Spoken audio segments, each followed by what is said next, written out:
As a follow-up to our Thermopile 101 video, in this clip we'll cover the basics of how our thermopiles can be used for power and temperature sensing.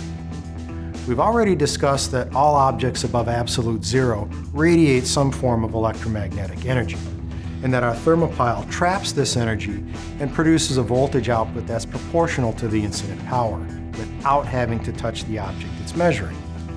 With this in mind, power measurement becomes as simple as selecting a suitable optical or IR window to limit that incoming radiation to your area of interest, whether that's UV or solar type applications, or a specific laser wavelength, or some other spectral power band. Once you have a suitable window, you're ready to make relative power measurements.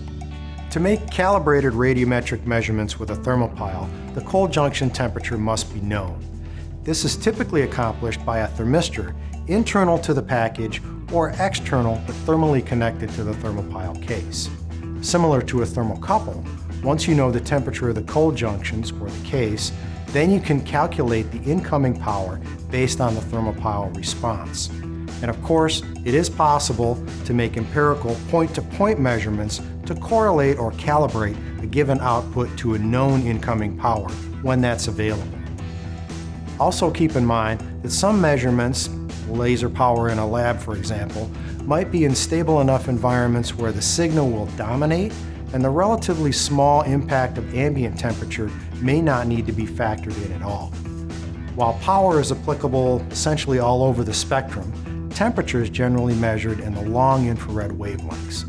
And with higher temperature objects, they also emit energy in shorter wavelengths, and they can be measured there with less influence of water vapor in the measurement path.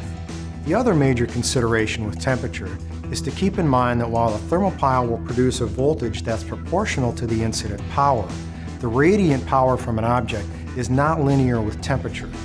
Radiated power actually increases faster as the temperature increases. So with temperature, you're simply using a calibrated power measurement and an emissivity factor to correlate your measurement back to the object temperature. And our thermopiles offer the advantages of not being sensitive to microphonics or vibration, and they're capable of continuous measurements and fast responses in the range of milliseconds. And that's our simplified version of power and temperature measurement.